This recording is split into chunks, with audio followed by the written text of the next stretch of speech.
이제 이사야서를 계속해서 이제 말씀 함께 나누는 시간이 왔습니다. 어제 송 목사님께서 또 잘 설명을 해주셨는데요. 이 이사야서 1장을 보게 되면 이사야가 있었던 그 시대, 또 이사야가 또 하나님의 말씀을 선포했던 그 시대가 우시야, 요담, 아하스 그리고 히스기야까지 그 시대에 그 이사야가 사역을 했다 하고 그 배경을 1장에서 이야기를 하고 있습니다. 이 우시야는 이스라엘의 남유다의 10대 왕이었어요.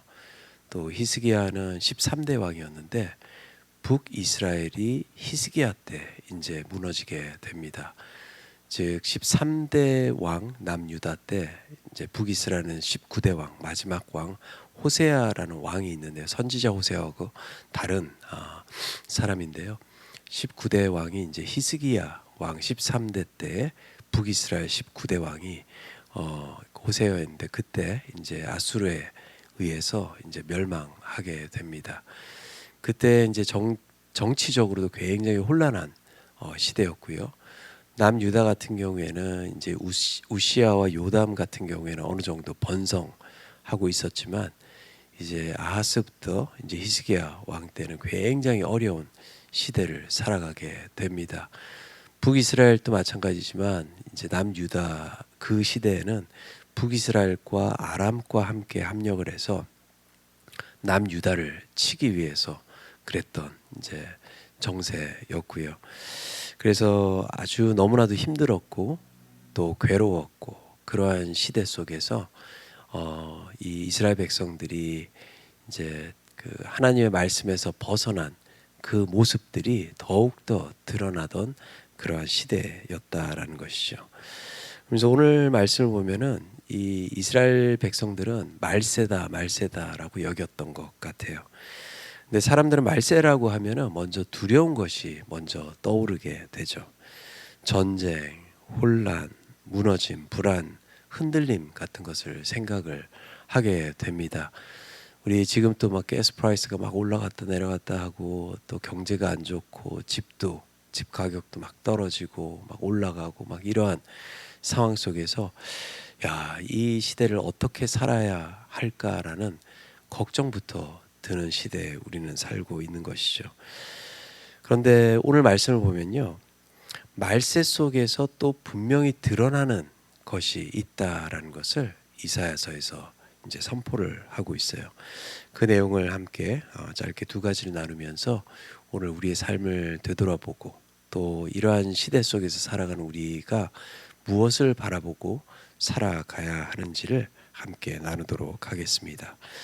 먼저 첫 번째로는 이 말세에 하나님의 영광을 따라가야 한다라고 말씀하고 있어요.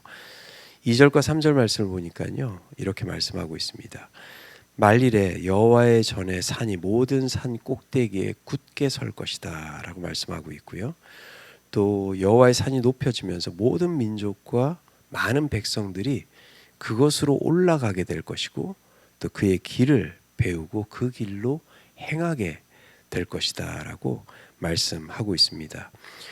즉 이 말세는 모든 것이 무너지는 시대가 아니라 하나님이 더 드러나는 하나님이 높아지는 그러한 모습을 갖게 된다라고 말씀하고 있는 것이죠.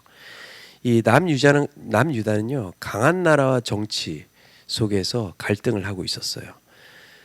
그리고 남유다는 그렇기 때문에 자기의 왕이 더 굳건하게 섰으면 좋겠다.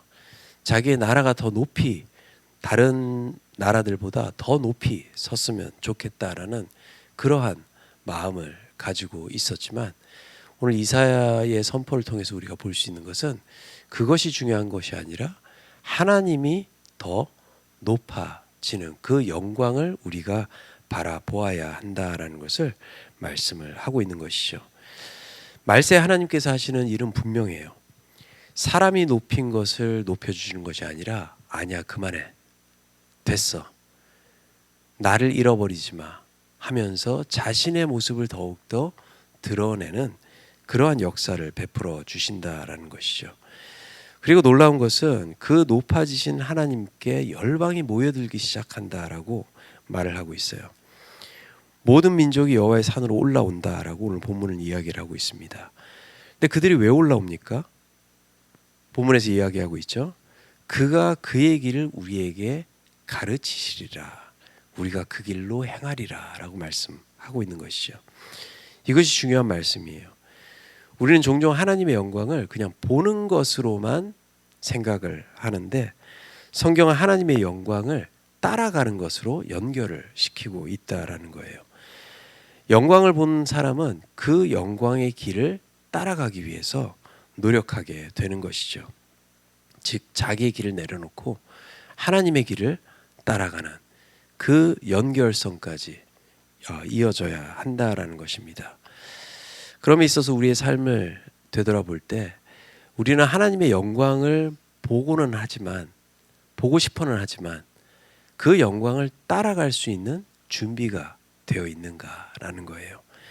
하나님의 영광을 보고 싶습니다. 하나님의 인도하심을 보고 싶습니다. 하나님의 역사를 보고 싶습니다라고 선포하고 기도하고 고백은 하지만 정작 그 영광이 나타났을 때 우리는 그것을 바라볼 수 있으며 또 정작 그 영광이 우리의 삶을 인도하실 때 그 영광을 따라갈 수 있을까라는 거예요. 왜냐하면 그 영광을 따라갈 때 우리의 길이 바뀌기 시작하고 또 우리의 생각이 바뀌기 시작하고 우리의 삶이 바뀌어지기 시작한다라는 거예요. 하지만 하나님께서는 그 영광을 보여주세요. 그 영광을 보여주시면서 우리로 하여금 따라오라라고 말씀하시고 또 하나님 말씀으로 가르치심을 통해서 우리로 하여금 변화를 받고 그 길로 행할 수 있도록 또한 인도해 주신다라는 것이죠.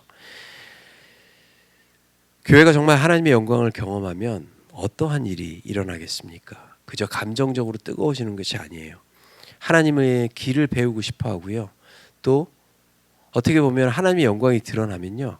교회가 또 혼란스러워져요. 왜? 우리의 다른 길들이 부딪히고 있었다라는 것이 드러나고 보여지기 때문입니다. 하지만 그 시간을 지나고 하나님의 영광을 제대로 알고 깨닫고 따라가기 시작할 때는 그 불협화음들이 하나씩 맞춰지면서 하나님의 방식대로 살아가는 그 모습들이 드러나게 되는 것이죠.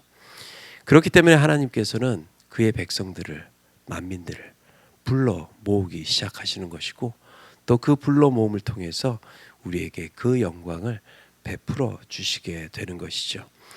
그렇습니다. 우리의 삶 속에 우리는 그저 믿음을 가지고 하나님의 위로만 받고 살아가는 것이 아니라 하나님의 다스림을 받고 살아가기 위해서 하나님의 산으로 또 하나님의 영광으로 나아가야 한다라는 것을 오늘 말씀을 통해서 우리에게 말씀하고 계시죠. 오늘 하루도 하나님의 영광을 바라보며 또 내 삶을 바라보며 또 그 하나님의 영광을 따라가기에 힘써 나아갈 수 있는 저와 여러분들 되기를 간절히 소원합니다. 두 번째로는요. 하나님의 영광은 혼돈을 통해서 드러난다라는 것이죠. 참 아이러니한 것 같아요. 오늘 하지만은 그 혼돈을 통해서 드러나는 하나님의 영광은 항상 선으로 베푸시는 하나님의 그 은혜라는 것이죠. 4절부터 5절까지 말씀 보면요. 이런 말씀이 있어요. 이 칼을 쳐서 보습을 만들고 창을 쳐서 낫을 만들 것이다 라고 말씀하고 있어요. 이 이사야가 본 환상은 정말로 아름다운 환상이었어요. 혼돈 속에 있지만은 칼과 창이 드러나지만 그것이 낫이 되고 보습이 된다라고 말씀하고 있는 것이죠. 이 열방 사이를 판단할 때 이 무기가 농기구로 바뀐다라는 것을 이 환상으로 또 선포로 하고 있습니다. 나라와 나라가 더 이상 전쟁을 배우지 않게 될 것이다라고 이야기하면서 그리고 또 더 나아가서 5절 말씀 오늘 봉독하지는 않았지만은 야곱의 족속아 오라 우리가 여호와의 빛에 행하자라고 이야기를 하면서 하나님께서 역사하시는 것은 혼돈 뒤에 평안이 있다라고 말씀하고 있는 거예요. 오히려 하나님의 영광은 인간의 계산이 무너지기 시작하고 또 세상의 안정이 흔들리기 시작하고 또 내가 붙들었던 것들이 힘을 잃는 순간에 더욱더 드러나게 된다는 거예요. 그런데 세상의 안정이 흔들릴 때 우리는 혼돈이라고 생각하고요. 또 내가 붙들었던 것들을 잃어버리기 시작할 때 우리는 혼돈이라고 생각을 합니다. 그런데 그러한 과정을 통해서 하나님께서는 하나님의 평안, 말씀의 평강을 주시기 위해서 그 혼돈을 우리에게 허락해 주셨다라는 것이죠. 우리가 평안할 때는요, 사람이 하나님보다 다른 것들을 더 의지하기 쉽습니다. 잘 될 때는 내 능력을 믿고요, 풍족할 때는 내 가진 것을 믿고, 또 안정될 때는 이 사회 시스템이 아주 잘 돼 있구나라고 믿기 시작해요. 우리 캐나다 이민 오실 때도 그랬었잖아요. 저도 20년 전에 왔을 때 20년이 더 됐죠. 네, 거의 한 30년 전에 왔을 때 캐나다 하면은 와, 살기 좋은 나라. 이제는 캐나다 하면요, 유튜브 이렇게 많이 뜨는 걸 보는데 가장 살기 힘든 나라 중에 하나로 지금 꼽혀가고 있어요. 이러한 혼돈 속에서 하시는 것이 무엇인가? 우리로 하여금 다시 재정립하기 위해서, 재정리하기 위해서, 다시 우리의 마음이 하나님께 향할 수 있는 평안함에 우리가 안착하는 것이 아니라 하나님께 안착하게 하기 위해서 이러한 어려움을 주시지 않나라는 생각을 해보게 됩니다. 그렇기 때문에 혼돈이 오면 비로소 보이기 시작해요. 내가 붙들고 있었던 것이 결국 나를 구원할 수 없는 것이구나. 내가 정작 붙들어야 하는 것은 하나님이구나 라는 것을 보여주기 시작한다라는 것이죠. 즉 이러한 혼돈의 도구가 평화의 도구로 바뀌는 역사를 하나님께서 우리 안에서 하고 계시다라는 것이죠. 죽일 때 쓰였던 것이 이제 사람을 살리는 도구로 사용되게 되고요. 파괴했던 그러한 손들이 열매를 맺는 그러한 손으로 바뀌게 된다라는 것이죠. 이것이 하나님의 영광에 임한 사람들의 모습이고 또 하나님의 영광에 임한 공동체의 모습이라는 것이죠. 지금 저와 여러분들의 삶은 흔들리고 있습니까? 혼돈 속에 있습니까? 가정이 흔들릴 수도 있고요. 관계가 흔들릴 수도 있고 또 미래가 흔들리고 마음이 흔들릴 수 있습니다. 그렇기 때문에 오늘 말씀 우리에게 주신 아주 귀한 말씀이라고 생각을 하고요. 하나님의 영광은 모든 것이 정리된 사람에게만 보이는 것이 아니라 오히려 흔들리고 혼돈 속에 있고 격한 그러한 삶 속에서 하나님의 영광이 드러남을 통해서 우리의 삶을 온전한 길로 인도해 주시는 그것이야말로 하나님의 온전한 영광이라는 것을 꼭 기억하면서 하나님의 영광을 배우고 따라갈 수 있는 귀한 하루가 되기 원하고 또 혼돈 속에서 하나님께서 주시는 그 평강을 또 평안을 찾아 나아갈 수 있는 귀한 하루가 되기를 간절히 축원합니다. 지금 우리 함께 기도하도록 하겠습니다. 사랑과 은혜 하나님 감사드립니다. 오늘 하루를 시작하면서 우리의 삶을 또 이사야 말씀에 빗대어 바라보기를 원합니다. 주님, 저의 감정과 저의 삶이 혼돈 속에 있습니까? 불안 속에 있습니까?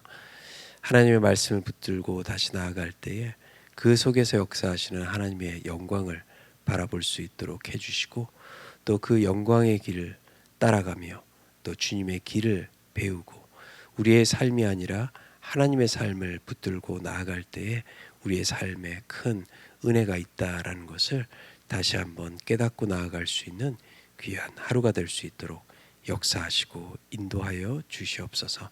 모든 것 주님께 감사드리옵고 예수 그리스도의 이름으로 간절히 기도 올려 드립니다. 아멘.